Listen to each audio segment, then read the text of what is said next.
studios of the Metro News Radio Network in Morgantown, this is West Virginia's premier sports talk show. From Weirton to Welch, Martinsburg to Matewan, and all points in between, this is the Northside Automotive Statewide Sportsline. Tonight's show is brought to you by Northside Automotive, Route 19 in Summersville. We'll beat the advertised price of any other dealer in the state, guaranteed. Now here's your host, Tony Caridi. And across the state of West Virginia, hi everybody, good evening to you and welcome in. It is time for a Friday night on the Northside Automotive Statewide Sports Line. Guess who's here in studio with the talented tandem? Coach Greg Hunter, the most beloved human being in the free world, is with us in studio, and the Senator, Brad Howe, also with us on the program. And it looks as though the Senator has just left the Senate chambers. He was on the floor of the Senate. You're all dressed up. You got a 9-piece suit on over there. The only thing you're not wearing is like a key fob. Like a watch chain or something. Apparently, I misunderstood from Monday evening when you wore your sport coat. I thought that was the new dress code for Sportsline. Next time we were together was tonight. Came in, I got the full suit, got a tie. Totally buttoned up. I must have misunderstood what you said. I apologize because I did say at the end of the show that I was always going to wear a sport coat from here on in on the program. Just wanted to follow your lead. That's a good look for you. Very comfortable. What do you think, Coach Hunter? He looks pretty good. Graveside service starts at what time? What are you saying? Poor Hunter just gets the shakes when someone's in a sport coat. Yeah. I mean, it's a good. Do you think we should wear sport coats in here? I think it's a very good look. Oh man, I got to go order another one. It's a very good look. Yeah, I like it. Casual Friday, out the window. I'm going full suit on the show. Yeah, I know a guy. When everyone dresses down to work on Friday, he dresses up every Friday. You know why he does it? Because everybody's casual. So people ask him, why y'all dressed up? That's what he does. Makes him stand out more than if you dress up on a Tuesday. He dresses down the rest of the days, and then he dresses up on Friday. It's a nice little psychological ploy. On our program this evening, and again, we thank you for being with us, we are going to dissect last night's West Virginia Marshall basketball game in Charleston. We'll break it down, and we'll give you our thoughts, and would be interested in your thoughts if you were there, if by chance you watched it. I was shocked, by the way, shocked that people made so much out of the deal that the television announcers weren't going to be on premise at the game. I mean, that became like a big thing. Why did that become a big thing? Yeah, because you just don't see it very often. Well, they started doing it 2 years ago. Yeah, it's old news. That's but old. It's not like it's multiple times per year. It usually happens to you once a year, if that. No, but I mean, it's happening. It's happening every night. I understand that, but there's not multiple West Virginia games where it happens. Is what 3 I'm saying. games That was this the one year. time. I'll be honest with you. I watched the broadcast. Didn't know a difference. Couldn't tell a difference. It was fine. It is what it is. I watched it this afternoon. Did you notice a difference? I didn't think it was a big difference. I thought this, not so much the announcers, that you could tell that they were sitting in a studio in Bristol, Connecticut. I thought that there is what you lose is a lack of really good, quick replays on the fly. I would guesstimate that the number of replays that you saw in that game was half of what you would normally see on a regular game. Because those are handled back in Bristol as well, right? You know what? You would think. But actually, from what I was told, the replays were being done in Charlotte. The game was being produced and directed and announced in Bristol. Think about that. And the game was being played in Charleston. The game was being played in Charleston, well, West Virginia. that's a little difficult. I can see that. No wonder there's a And lag. so what you lose there is when an announcer talks about, let's say, something's happening with an injury. And if you're not there, you don't see the kid go down because you're looking at the camera. You lose some of that, or if you want to do a little headshot of the coach and you want to talk about and get some info in there about, Hugs or Dan D'Antoni, there's a delay of about 3 seconds by the time you show it and it gets back there, and then in turn, the timing. But some of that has to do with the Charlotte versus Bristol rather than just simply the announcers not being on site. Yeah, it's what you're seeing. No, is but that's two different things, I'm saying. They're going through an evolution, and they'll get it better. It's better than it was a year ago, and it'll be better a year from now than it is right now. So anyway, my point is that I didn't think it was that big of a deal. As for the game itself, 86-68. For those of you that have been watching these games through the years, it was significant because Coach Hunter and his research staff, Brad. they dumped into this. It's been a long time since there's been a margin of victory at 18 points. Coach Hunter, what's your let's go to your research. I didn't cover the last time it was this large. It was 1929, the very first game ever in this series, 44-21 West Virginia victory in Morgantown. 23-point margin victory. That's the only of 20 points or more, and the only larger than last night's 18-point margin of victory. There have been a couple of 17s actually back-to-back, but they went both ways. In Morgantown, what was the year, Brad? 89. Yeah, 89. West Virginia won at the Coliseum by 17, and then the next year at the Cam Henderson Center in Huntington, Marshall won by 17. But other than that, there has not been a victory of 17 points or more until last night. You can look down real quick, but if I've done my research correctly, that was only the fourth time the winner has scored more than 80.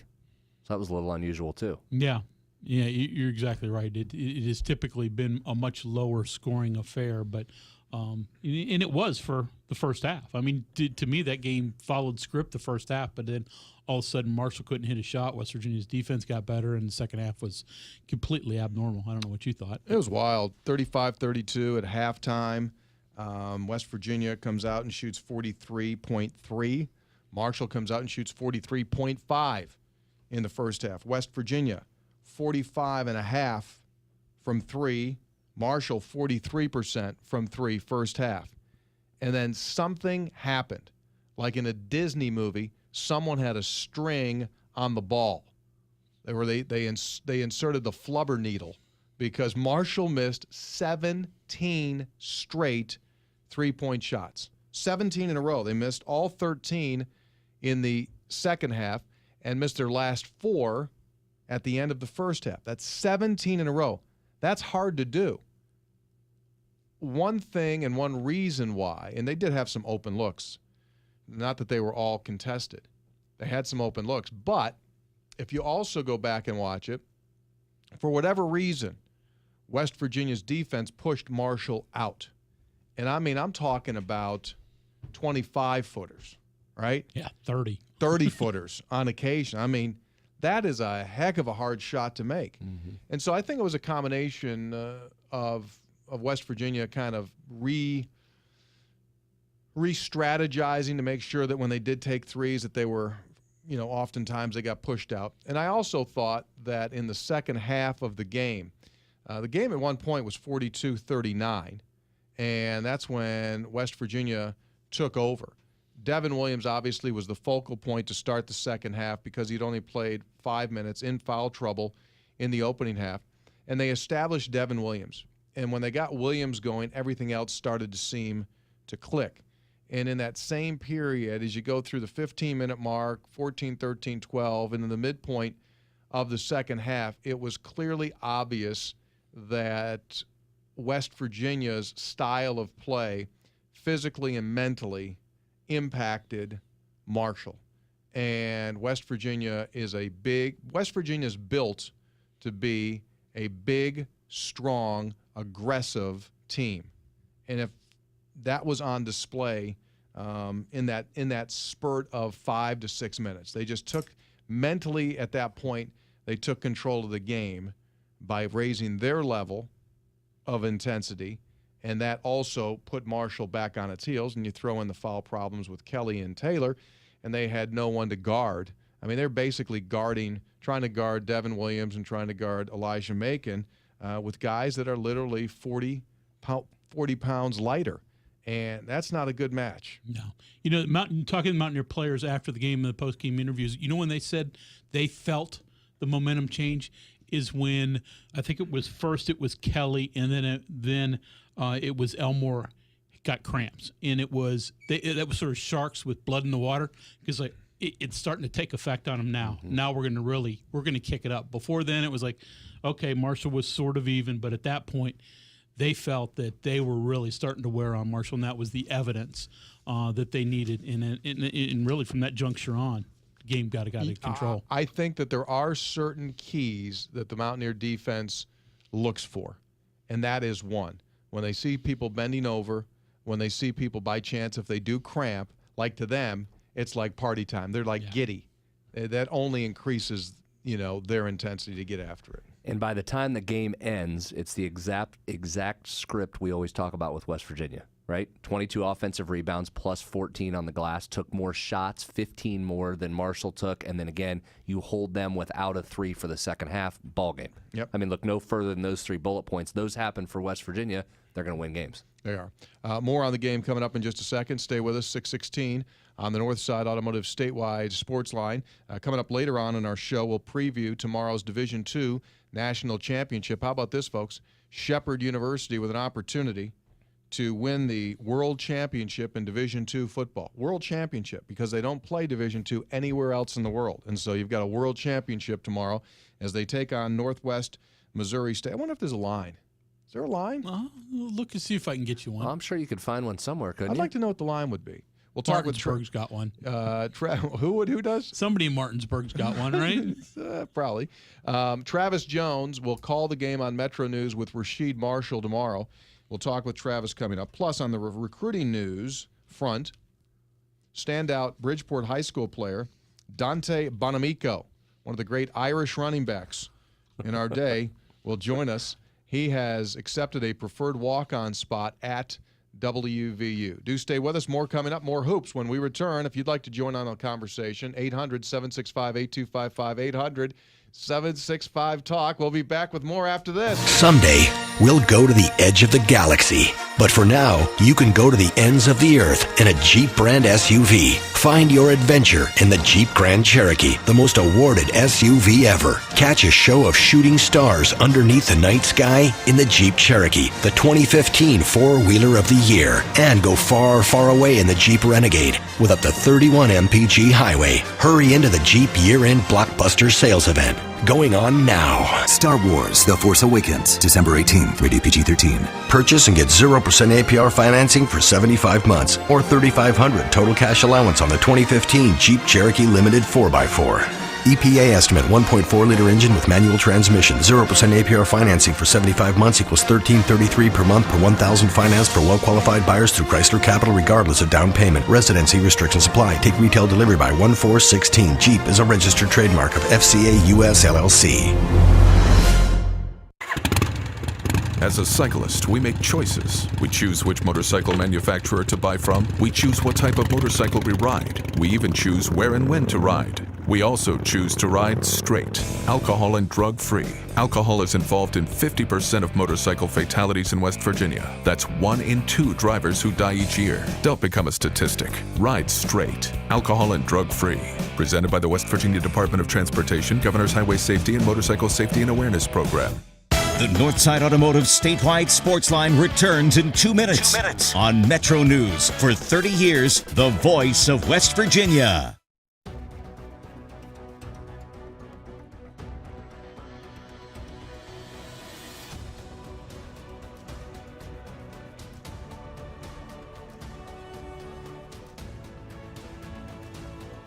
This fall, not all blockbusters are movies. The Jeep Black Friday Blockbuster Sales Event. It's the must-see event of the year. Well-qualified current lessees of competitive vehicles get a low-mileage lease on the 2015 Grand Cherokee Laredo for $279 a month.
There. Just 5 more minutes. Almost home. Statistics show that 80% of auto fatalities occur close to home on rural roads. Cops. That's why law enforcement is stepping up rural patrols and cracking down on impaired driving. If you are over the limit, you are under arrest because drinking and driving don't mix. Remember, over the limit, under arrest. This message brought to you by the Governor's Highway Safety Program.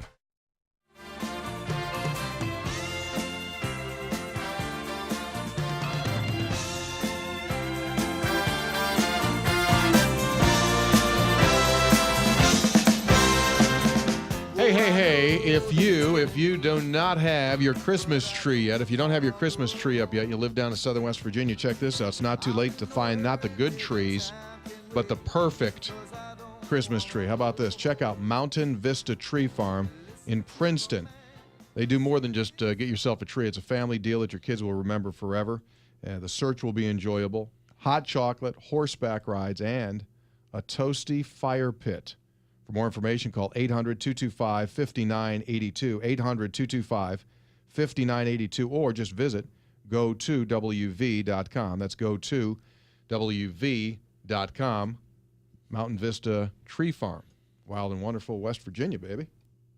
All right. Last night's game. Some thoughts. If you'd like to join us, 800-765-8255, 800-765-TALK. So West Virginia wins 86-68. There's some numbers in this game that you really have to like. Points in the paint, West Virginia 40, Marshall 22. Points off of turnovers, West Virginia +6, 24-18. Second chance, 25-9. Bench, 38-12. 46% field goal shooting from West Virginia, 35 from 3, 6 of 17 from 3. Free throws, just an absolute yuck. And even those numbers are all very strong and very positive numbers. Personally, I'm concerned about this Mountaineer basketball team. How so? I'm concerned because I know what lies ahead. And what lies ahead are going to be Virginia's and not Kennesaw State's and not Eastern Kentucky's and not Marshall's. Mm-hmm. Those are all going to be gone. And every night is going to be Virginia-type teams when you get into the league, for the most part. I'm not saying Texas Tech is Virginia, and I'm not saying TCU is for that matter, but I want to tell you something. You better bring your big boy pants, and you better strap it on. And what concerns me about this team are a couple of different things. One is that it labors in the half-court offense. It labors in the half-court offense. You watch them, and it's a struggle. It's not flowing. It's not comfortable. There's not a rhythm to it. There's not a consistency to it. That's one. Two, 18 turnovers last night. That scares me a lot. Well, there's different definitions of scared. Like, not like scared when you're a little kid and the lights are all dark in your house and you're scared to go upstairs. Not that scared. But it just makes me go like, you could have a problem. So, I personally think that right now, today, starts an incredibly valuable period of time for every college basketball team. And that's the time where you do not have to deal with classes.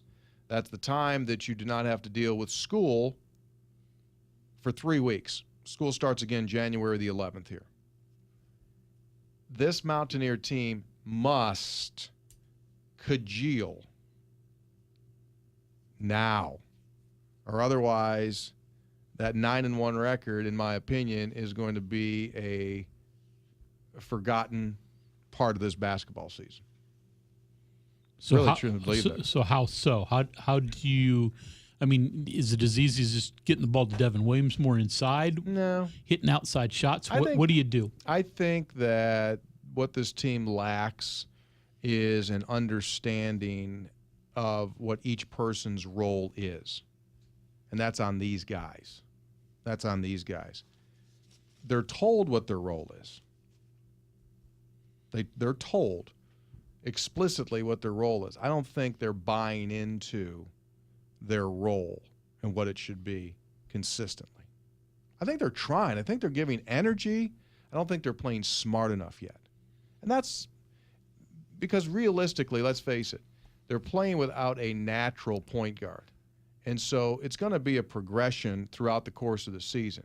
And they'll get better as the year goes on, but they got to get better like really quick. So stay right there for a second, because I think that's the key point, and we're going to keep coming back to this each week throughout the season. It's really hard to play yourself into being a point guard over a consistent long-term number of games.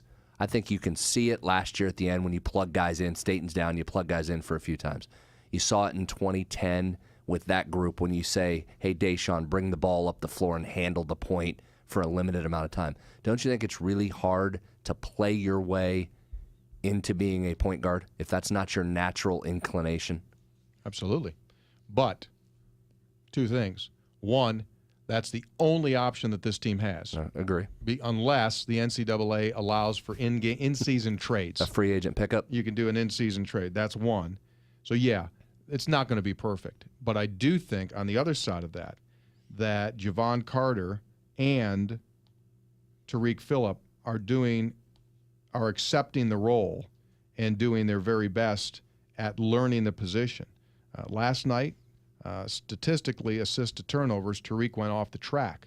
But it's one of the few times that he has this season. I thought last night, Javon Carter, if he could do what he did for the rest of the season, that's what he needed to do. He wasn't out there hunting shots. He was out there running the team. And he gets three assists. And what did he have last night? 3 assists, 3 and 1. 15 points. With 2 steals. Played 33 minutes, so he kept himself on the floor. He had 5 rebounds. He was 5 of 10 from the field, 1 of 3 from 3, 4 of 4 at the foul line. That was a good, solid night. Yeah. So to me, that's encouraging. But we pass the ball frickin' frighteningly. Yeah.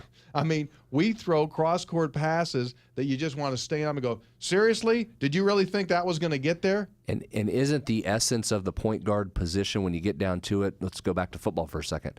And when we hear Dana Holgerson praise Skylar Howard, what does he say so often? Getting the right checks, make the right calls. So much of playing a point guard isn't just those hard numbers you just gave. It's in the right spot, getting the ball to the shooters in the right spot. There's just so much that goes into that position. It's just that's a really hard job to just be throwing guys into that when it's not their natural position. Not that you can't do it, not that you can't win games cobbling it together, but you can see the deficiencies when you don't have a guy that's comfortable in that role. It's a mindset.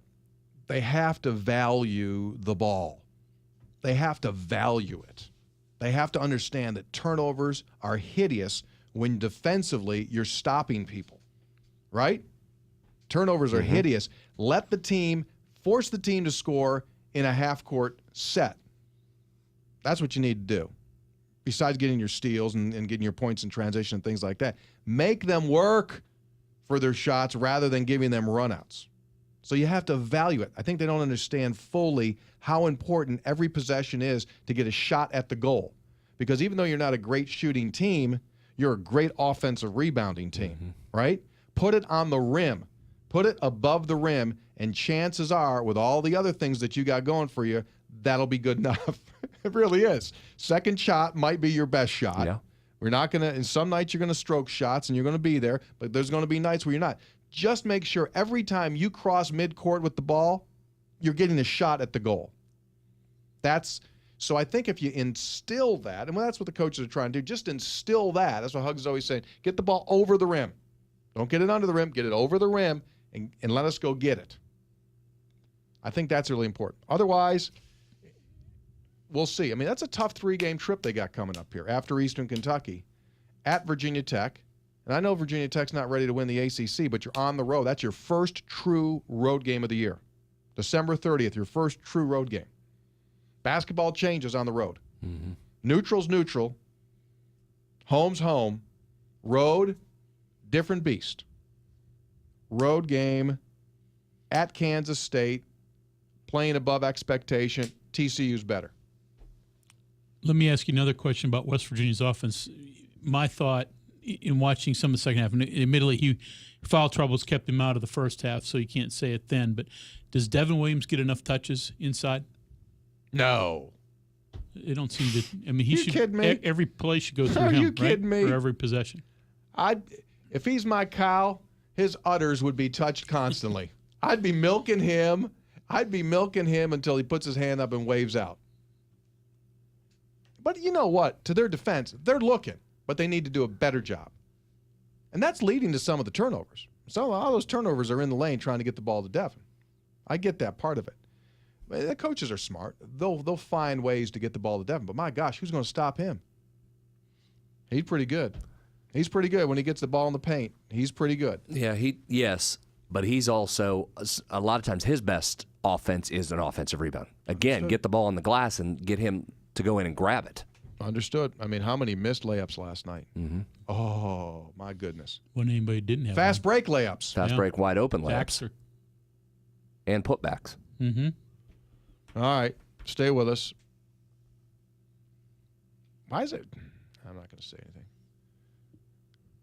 I'm done with this Star Wars stuff. There's people wearing me out. Can you go breathe somewhere without hearing Star Wars? It's a big deal. Is it? It's going to bring in billions. Bill with a B. That's good. Billions. If people are happy, then that's good. I mean, if they're into it, that's good. Billions. You into it, Hunter? No. Excuse me? No. You into it, Brad? No. Okay. 6:33, Northside Automotive Statewide Sportsline. We'll head out to Kansas City. Travis Jones. This is an amazing story, folks. Jones drove to Kansas City, and there are some reports that he walked the last 500 miles. We'll talk with Travis Jones when we return. Northside Automotive Statewide Sportsline. West Virginia has balanced its budget on the back of the coal industry ever since we became a state 150 years ago. Historically, the coal industry and coal-fired electric utilities have accounted for over 60% of all business taxes, while high-energy wages contribute a disproportionate share of income taxes, and coal severance dollars sustain important programs in all counties. All told, the industry infuses over $26 billion to our state's economy. Coal alone has paid down nearly $1 billion of the state's workers' compensation debt. Consequently, all state businesses have experienced major reductions in workers' comp benefits. The coal industry has always supported our people and our economy, but it's under attack from the Obama administration and the EPA. It's fighting to survive. Coal taxes in West Virginia are higher than our surrounding states. We're losing coal markets to our neighbors. Let's get our mines and coal miners working again. Support a reduced tax rate for mining, paid for by West Virginia Coal Association. The Northside Automotive Statewide Sportsline returns in 2 minutes. On Metro News. For 30 years, the voice of West Virginia.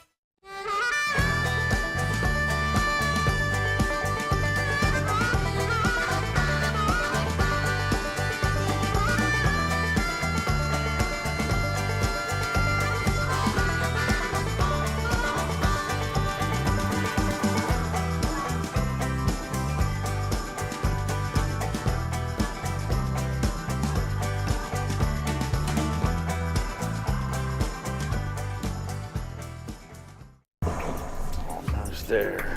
Just 5 more minutes. Almost home. Statistics show that 80% of auto fatalities occur close to home on rural roads. Cops. That's why law enforcement is stepping up rural patrols and cracking down on impaired driving. If you are over the limit, you are under arrest because drinking and driving don't mix. Remember, over the limit, under arrest. This message brought to you by the Governor's Highway Safety Program.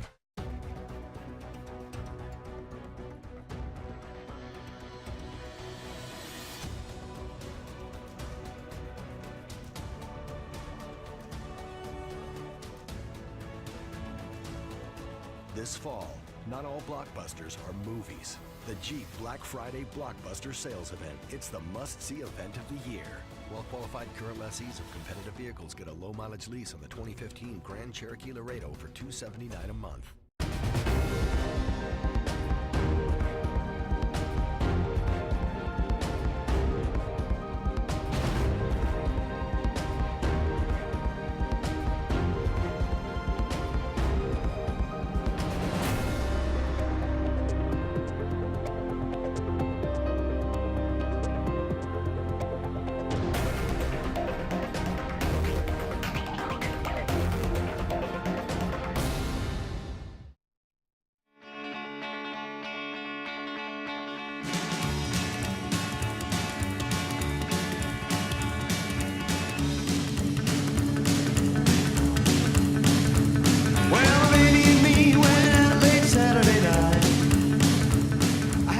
back, everybody. Northside Automotive Statewide Sportsline in studio with Coach Greg Hunter. And if you're watching on our video stream at wvmetronews.com, you'll see that Brad Howe is wearing a four-piece suit. Never seen a four-piece. Seen three. Vest, four-piece suit. Joining us right now is a guy that oftentimes broadcasts his football games in a tuxedo, Travis Jones from Kansas City. Good evening, Travis. Good evening, fellas. So how was the trip out there? You did not fly. I'm not there yet. I'm about an hour away. Seriously, when did you leave?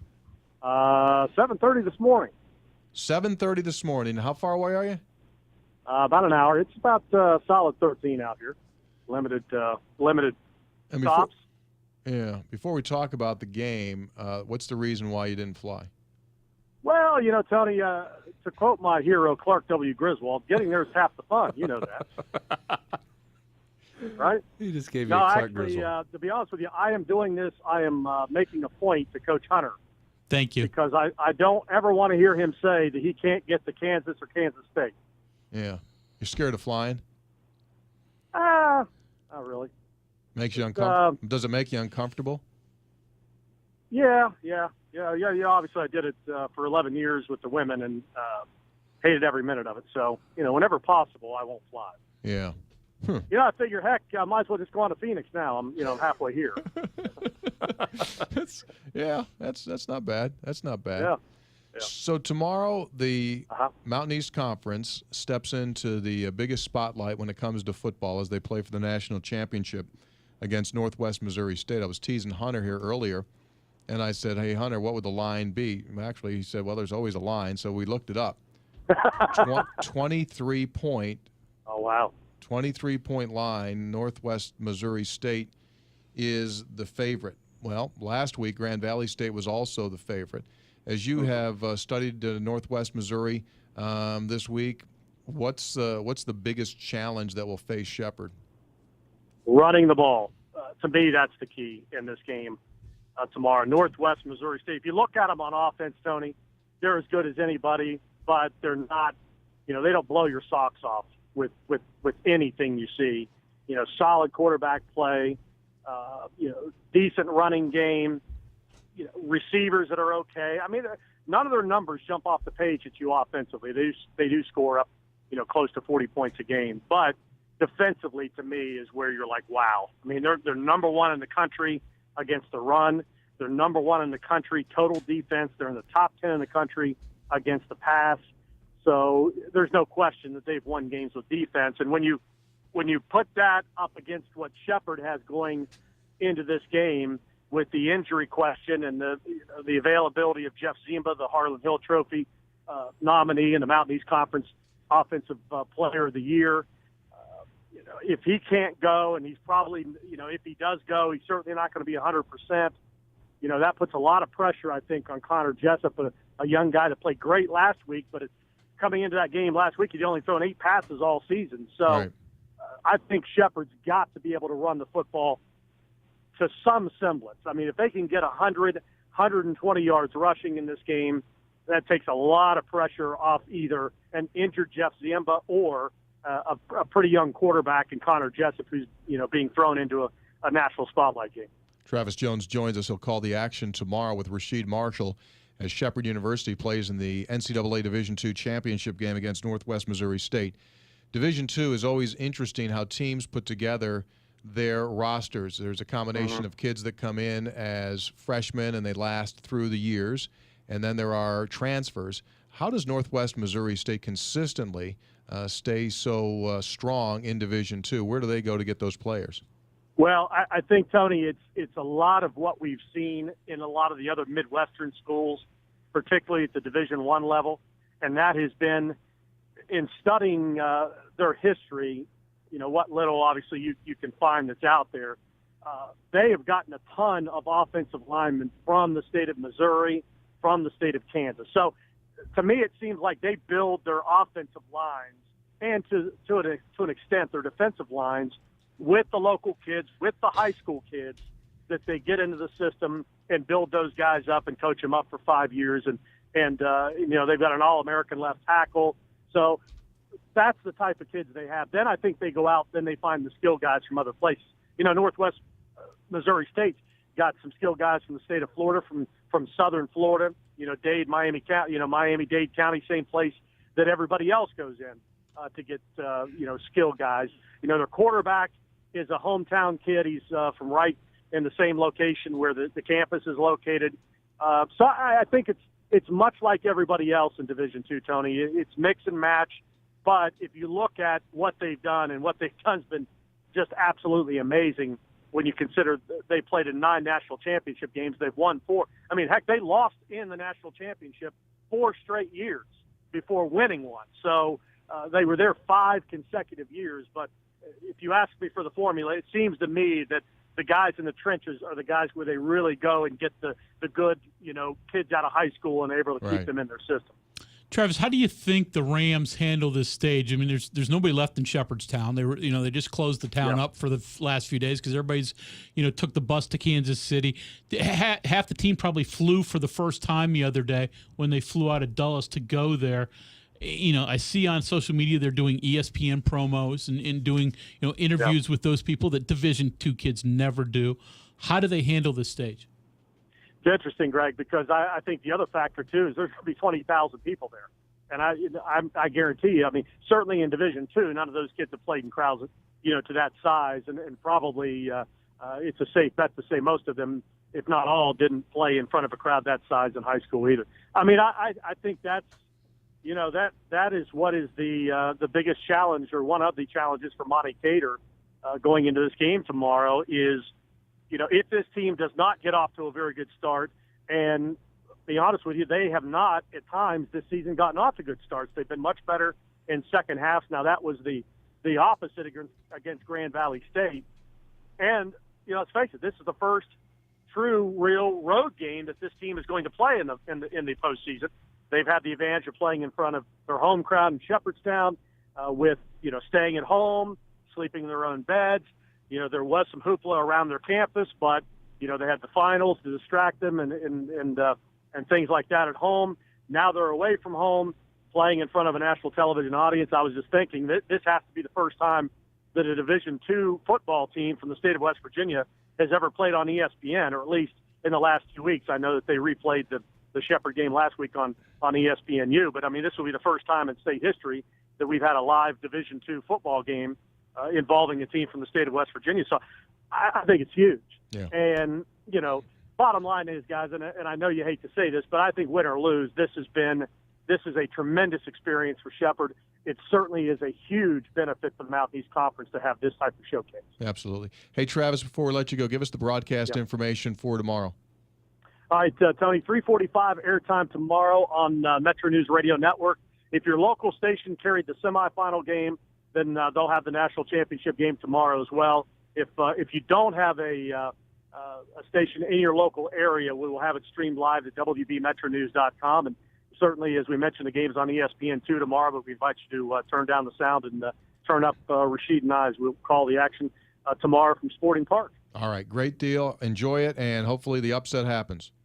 Yeah, hope so, Tony. All right, buddy. Thanks a bunch. See you. Okay, guys. Thanks. There he is, Travis Jones. He not only is the voice of the Mountain East Conference, he's the voice of the Bridgeport Indians.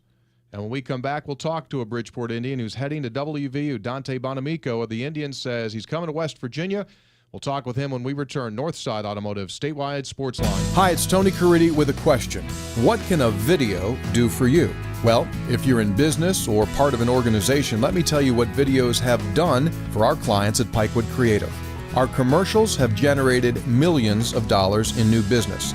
Our long-form videos have helped capital campaigns raise tens of millions of dollars. That's what a video can do for you. If you have a need, then visit us at pikewoodcreative.com. That's Pikewood Creative. As a cyclist, we make choices. We choose which motorcycle manufacturer to buy from. We choose what type of motorcycle we ride. We even choose where and when to ride. We also choose to ride straight, alcohol and drug-free. Alcohol is involved in 50% of motorcycle fatalities in West Virginia. That's 1 in 2 drivers who die each year. Don't become a statistic. Ride straight, alcohol and drug-free. Presented by the West Virginia Department of Transportation, Governor's Highway Safety and Motorcycle Safety and Awareness Program. The Northside Automotive Statewide Sportsline returns in 2 minutes. On Metro News for 30 years, the voice of West Virginia. Almost there. Just 5 more minutes. Almost home. Statistics show that 80% of auto fatalities occur close to home on rural roads. Cops. That's why law enforcement is stepping up rural patrols and cracking down on impaired driving. If you are over the limit, you are under arrest because drinking and driving don't mix. Remember, over the limit, under arrest. This message brought to you by the Governor's Highway Safety Program.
This fall, not all blockbusters are movies. The Jeep Black Friday Blockbuster Sales Event. It's the must-see event of the year. Well-qualified current lessees of competitive vehicles get a low-mileage lease on the 2015 Grand Cherokee Laredo for $279 a month.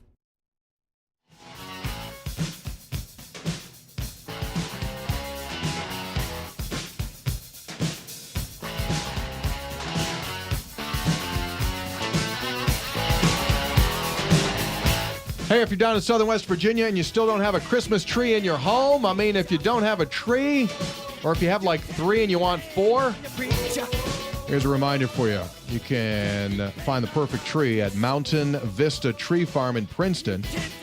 It's a great deal. Not only do you get a tree, you have an experience. Hot chocolate, horseback rides, toasty fire pit, and more. For more information, call 800-225-5982, 800-225-5982, or go to WV.com. That's go to WV.com. Football continues now, and Bridgeport High School standout Dante Bonamico was on the line, and now he's not. But he's joining us in just a second here. He has announced that he will take a preferred walk-on invitation to join the Mountaineer football program. Of course, Bridgeport High School is into a tremendous run of success, and the Indians have clearly established their program as one of the most consistent here in the state of West Virginia, and Dante joins us right now. Good evening to you, Dante. Thanks so much for being with us. Hi, Tony. How are you? I'm great. Good to hear your voice again. Congratulations to you. Thank you very much. All right, so here we go, my man. Obviously, college was an option for you. You knew that it was going to be an option, an opportunity to play college football. Bring us through the process of accepting the walk-on invitation to WVU. How did it come about? Last year after our state championship game, Coach Gibson approached our head coach, Josh Nicewarner, and just said, I haven't invited walk-on, as of now, and then, next year we'll talk to you, at this time. And Coach Gibson and Coach Nicewarner talked. And then I told him that I was going to accept it, and it was something that I wanted to do. What about other schools that had shown interest in you, Dante? Who were they, and how difficult was that? Because I'm sure you had opportunities to get some scholarship money right off the bat, although you have an opportunity to eventually get scholarship money at West Virginia. Yeah. I talked to Fairmont State, Glenville State, Wesleyan, just schools like that, and then a couple other baseball schools. But, I just had my mindset from day one on West Virginia. And, it's been a dream of mine to play there. Position-wise, what's been talked about? Just like a safety position. You know, what I've been playing in high school. You know, definitely on the defensive side of the ball, and something like what Drayvon Henry plays or something like that. Have you talked to, obviously you were teammates with Dylan Tonkery. His brother obviously went through West Virginia. Have you talked to Wes about what playing at the Division I level is like and what it's going to entail for you? Oh, absolutely. And Wes says it's a whole new monster. You get there and there's guys, just as fast, big, smart, and it's a level playing field, and you have to bring your A game every play. He said, and he said it takes a lot of hard work, dedication, and a lot of time in the weight room. We're talking with Bridgeport standout Dante Bonamico, and you mentioned it earlier. You're a heck of a baseball player too. Is that go on the shelf for now? You thinking about trying to play both, or is it just football for this point? I'm focused on football. As of now, I've had other baseball, options and passed down the road for it, but my mind's focused on football for now. Physically, what needs to be done? What do you need to do here in the months leading up to your arrival here on campus? And it'll go by real quick. I'm sure you're going to start rolling in here probably in June. What do you work on? Oh, weightlifting, is the biggest one for right now. Speed and agility comes, just right second up to that. But, just staying in the weight room, keeping my body right, eating right, and just doing all the necessary things that it is to play at this level. And it starts in the weight room for me. Yeah. Through the years, we have seen kids come through as walk-ons. And the reality of it is, as you said, I think it's the hardest thing to do, to be quite honest with you, in football. Because you're coming in and you're immediately underneath scholarship players, although what happens is when you get on the field, you have the absolute, as you said, the fair opportunity to establish yourself. And to us, I think for fans as well, when walk-ons are successful, you immediately, I think it's the highest accomplishment for a walk-on player to, number one, earn a scholarship and then to become a productive player. And we see it happen all the time, not just at West Virginia, but really all across the country. You're looking at kids that walked on and all of a sudden they're starting 38th game, 45th game. It's an amazing process. So, it's good news. It's good news for you. Oh, definitely. And once you get there, it's who can play and who cannot play. You get there and you act like you belong. You do all the necessary things that it is that the coach asks you. You put your time in the film room, in the weight room, and it comes down to on the field. Can you take care of the job or not? And that's my mindset from day one. Just doing what I can to make an impact and better myself every day. Okay, one last question for me. If Mother Nature doesn't interfere, who wins between you guys and Wheeling Park? Yeah, that'd be a great game, and it showed. Late in the year, two of the best teams in West Virginia, battling in state championships, and I can't say whether it be a winner or a loss for us, but I can tell you one thing: it'd be a great game, and I'd love to see it happen. Yeah. Handled like a true pro. That was very good. Yeah, that's a very good answer. Well versed. Have you considered politics as a potential career? Yeah. He was respectful and yet maintained his ground. Answer. Yeah, Perfect. Absolutely. Well, good deal, man. Best of luck to you. Enjoy the rest of your season. You still have rest of your sports season with baseball coming up here. We wish you guys the best, and we look forward to seeing you up here. All right, thank you, Tony. All right, buddy. You take care. There he is. Dante Bonamico, as I said earlier, one of the great Irish football players. Is that a name? I was just gonna say as an announcer. That's a great announcer name, right? That just rolls right off. It rolls. It's a beautiful rolling name. Dante Bonamico. Bonamico, like my man Bonacani, right? Like Nick Bonacani, Bonamico, plus the Dante. It's all hard sounds. It's all hard consonant sounds, right? He's got a chance. I mean, obviously he's off the line. I don't have to suck up to him now, but he's got a chance. He's not real big by defensive back standards even, but he can really hit. And, I don't know if it's free. If he were a little bigger, I'd love to see him at the Spur Bandit, because the way, as physical as he is, he really could fit into that position. Size may keep him a little bit deeper, but he's a physical, hard-hitting kid. Kind of like Brad. Yep. Very hard, very physical. So here we go. Ready? Number one, there's a ton of unbelievable football games. The bowl season starts this weekend, plus basketball games this weekend. I want to talk about those in a little bit, but I've got a phone caller that's been holding unbelievably patiently. Dwayne here in Morgantown. Hi, Dwayne. Hi, Tony. So you were talking about Devin Williams not getting the ball enough.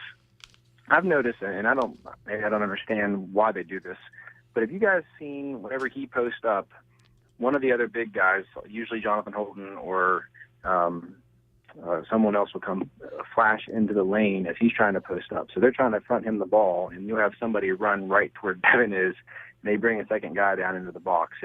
Have you guys noticed that, and is there a reason why they do that?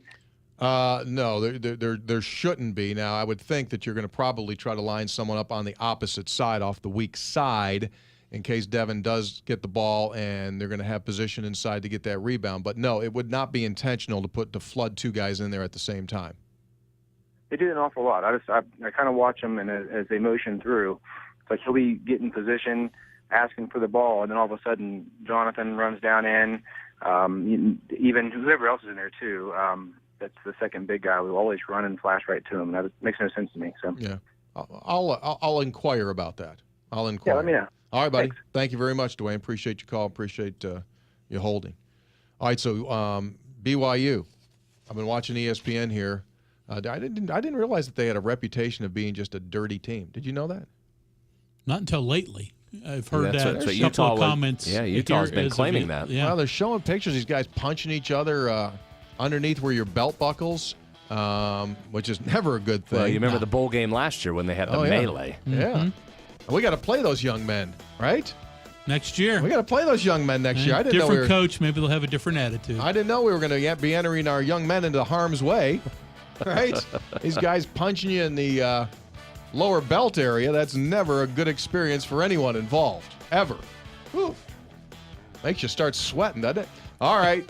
Thanks for wearing the suit, Brad. Welcome. Sportsline tomorrow, or Sunday, I should say, at 6:06. And a reminder, 3:45 tomorrow, Division II National Championship game. Shepherd on the air. Travis Jones, Rashid has the call. We're out. Be good. We'll see you.